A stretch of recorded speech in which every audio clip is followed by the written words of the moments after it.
Hi. Hi, I am Autumn Payne, a visual journalist, and I'm here with Stephen Walker. He's a therapist at Middle Way Health, and he is a Buddhist teacher who teaches in the lineage of the Dalai Lama. So he provides a really wonderful perspective on both Eastern philosophy and Western psychology.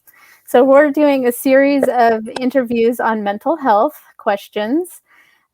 He doesn't know what the questions are going to be, so it's unscripted on his part. So thank you so much for joining us Yep, today. glad to be here. Yeah, so this is the eighth interview. The last couple questions were very serious, very specific topics of mental health.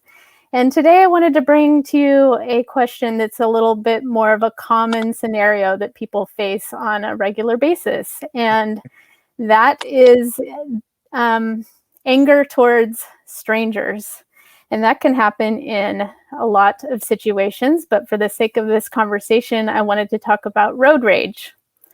So you're driving along, having a Mm. perfectly good day, just everything's totally fine. Someone does something, and all of a sudden you are furious at a stranger. Nothing ever happens of it. It kind of goes away, but it impacts your day. So I wanted to know, having this aggressive response, out of nowhere in your day, is it good for your mental health? And if not, how can we have a more peaceful existence? Yeah, that's a good question. The the solution is to drive in New Delhi, India. Okay, now you got to explain So, yourself. so of course, India is having a hard time, but it always does. The traffic in India sometimes just feels like a continuous traffic jam. So you just have to give up being any kind of road rage at all. It's because it's so overwhelming. Like in some parts of the big cities, like there are no lines in the road, and people are just kind of driving on both sides of the street and honking, and it would be totally unproductive to get angry because the whole trip would be angry. So that's why when people complain about traffic in the Bay Area or here, I I do listen. I sympathize, but I'll just say, you need to like go to Tokyo or Cairo or Mumbai or something or New Delhi like that. That's unbelievable. And But what if we can't go there? then, yeah, so actually it's an imaginative thing. So we generally are comparing when we're getting angry in that way. Um, we're probably angry already, you see, because when we're driving and people are bad actors, then we're probably already in a state of being annoyed. So, when someone's a bad driver, then they'll trigger us even more. So when we get on the road, we should actually be surprised that anything goes well or that we get Hmm. anywhere on time.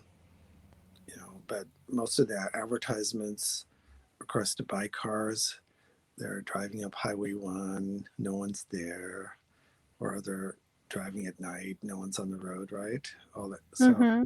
there's this myth, probably in America, that automobiles represent freedom and doing what we want, individuality, everything like that. So we have this mindset that there should be no one else on the road. So we have Mm. to change that if we want to be without being affected by road rage or have the road rage ourselves. Because then, um, with the right perspective, then we still will feel a sense of momentary anger when someone's really a bad actor, bad driver, but we won't then carry it through the rest of the day because we've already been already made a decision that something annoying is going to happen. Hmm. It's going to be a difficult trip, so we're actually grateful that nothing happens. Ah, so it's the starting out perspective. I think the view and this perspective is really important. um, but usually we start with the view like I should be able to get to where I want to go exactly at the right time in the minimal amount of time, and all the lights should turn green for me. I should be in some kind of superhero trip where they know what I'm doing is really important. Yeah, and then we get angry when it doesn't happen. Yeah. So, and then parking, then we get mad because we can't find a parking space right away. Yeah, and it affects your day. Like it's Yeah. Frustration after frustration. Yeah. So it lets us know how tuned we are to things working out exactly the way we plan. Okay. So, Yeah, I knew you'd have a good answer. Now, is it bad for our mental state to have these kind of internal outbursts on a regular basis? yeah, probably because it's going to build up stress and cortisol and carry a lot of adrenaline, and we're turning inconveniences or maybe even major inconveniences into crisis and trauma, and then the body and mind are going to carry that forward. And occasionally people do get out of their cars and start swinging. They do, or I've seen it. worse, yeah, like they're going to pull a gun. Mm-hmm. So many years ago, I lived at a Zen center, Zen monastery in South Central LA. And if somebody cuts you off or does other bad things, you do not ever flip them off. Sounds like a good idea. That's really good advice. and you don't want to do that to somebody else either. Mm-hmm. So if we have to learn to drive in America, we should get on the San Diego freeway in rush hour, the Santa Monica freeway, right? I'm sorry, Connor says, can I ask a question? Yes, you can ask a question in comments. Please do. Connor would like to ask a question to add to this discussion. Okay. So we'll wait for that. Okay. But while we're on this topic, is there such a thing as microaggression? I mean, we think of these as like these little, like it feels very strong, but nothing ever comes of it. But like these little interactions that we have, like, are they little actually? They really build up. So, microaggressions really do add up. They're like getting little specks of something in our eye. Like now there's a lot of pollen, a lot of stuff in the air because of the wind. So we really are so sensitive. We're as sensitive as our eyes, emotionally and spiritually, actually. So why would you leave like something in your eye, right? You'd want to shield it as much as possible and take it out right away. Mm-hmm. Unfortunately, most people don't, and then it really builds up. So say we didn't approach it with that first view of this is much better than New Delhi driving, and we had that expectation, then we find that anger has overwhelmed us, then what's a good way of releasing it or working with that just came up? So you mean like if you're still driving or something? Yeah, I'm still driving and all of a sudden I find myself furious. So of course, like people recommend, breathing, but which is important, just kind of get back in your body in a rhythmic way, not in a tense way. But I would recommend singing too. Oh, I like that. So any song in particular, or just whatever makes you happy? Yeah, it has to be a happy song. Yeah. So, okay. Not a rage song. Yeah. Okay. Yeah. Not a rage song. Yeah. And then Connor is asking, and I like this question: what is the difference? I don't know if people know who Connor is. So. Oh well, he's a friend of ours. Yeah. Okay. Yeah. But anyone can ask questions in the comments, Connor or otherwise. Yes. And we welcome that. So what is the difference between a state of anger that we're already in and a momentary state of anger? Well, technically a momentary state would be, causing conditions that are going to disappear quickly, right? They're going to come together and then not last very long. Hence moment. They're going to dissolve quickly. But an ongoing thing has, a very strong motivation and cause and effect going on, and is usually somewhat unconscious or subconscious. So, we just accept it. So a lot of times people just have a baseline, kind of subconscious or unconscious anger, molten lava going on all the time. So if you have frequent road rage, then maybe that might be the case.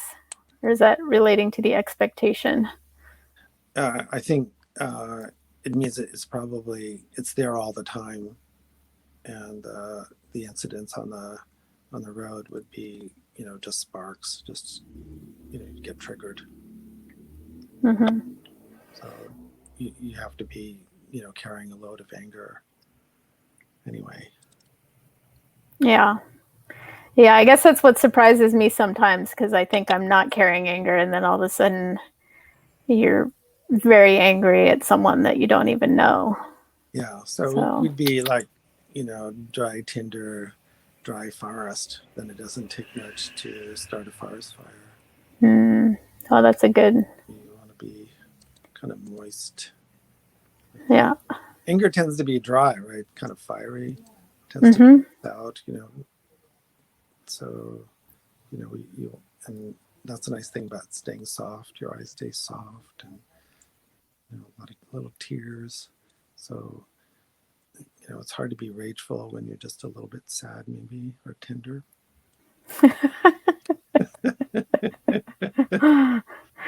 Probably less accidents that way. Yeah. So, drive a little. Maybe listen to like Leonard Cohen songs or something. Something soft. Yeah. It is soft, or you can hum too. Yeah. So. Nice. All right. Well, I think the same concept could also apply to other, anger against strangers situations too, right? Like when we're out in the world dealing with, customer service, or maybe a server gets your drink wrong or whatever. Well, yeah, I mean, and just to be, contemporary, is that a lot of times anger is connected with race, gender, and socioeconomic status. I mean, a lot of times people are more likely to get angry at people that they think they can abuse without consequence. People that they've identified ahead of time as somebody they don't have to be kind to. Yeah. So there's weird anger about people that we think are beneath us, and then this anger to people we think are above us, right? Those can equally be, really strong. That's true. Yeah. And there's anger to people we think are just like us, but interestingly, probably we're going to be less angry with people that we feel even with. Interesting. Wow. Yeah, anger usually wants to dominate. Right? So behind an anger management work, it isn't just about breathing or controlling your emotion or communication. If you have a dominator personality, the idea is you have to always win, you have to always be on top, always be on control, others are beneath you. Or you have a equally kind of rebellion personality, like authority figures are always to be taken on, you should be storming the Capitol, that kind of thing. Then you're really going to be in trouble. You're going to have a mindset that is a dominator mindset. Yeah. So that seems like maybe a different topic than road rage would be, because you're actually seeing the person in front of you and identifying what they represent to you, rather than a complete stranger on the road. Like you don't know anything about that person. Yeah, although when I talk to people, they usually imagine, like if somebody really does cut them off or do something and they don't see the driver, it's interesting. I think they do have an imagination of what that driver is.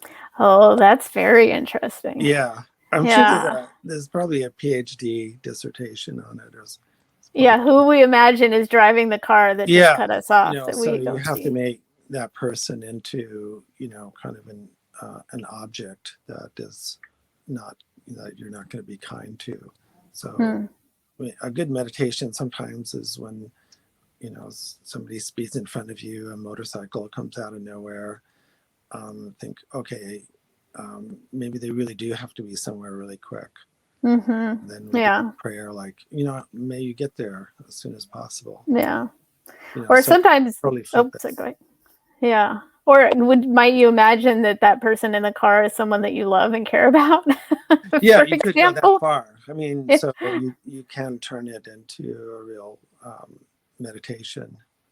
So, Yeah. which is a high level to be able to say, okay, they just cut me off, but maybe they really need to get somewhere fast, and maybe this is somebody actually I don't know, but I could really care about, Mm-hmm. like that. Yeah. So that if we can train ourselves to do that, then we really turned it into a meditation. I like that. Yeah. Yeah. Or that's my grandmother. Yeah. My Well, yeah. grandmother. Yeah. She's not a great driver, but I love her. Yeah. Something like that. Yeah. Yeah. Okay. Well, thank you so much. There Yeah. was a lot there in that Yeah. discussion. So we really Good. appreciate Yeah. the talk with you. And I hope that was helpful to people. Thank Yeah. you. All right. Okay. Ciao. Bye. Bye.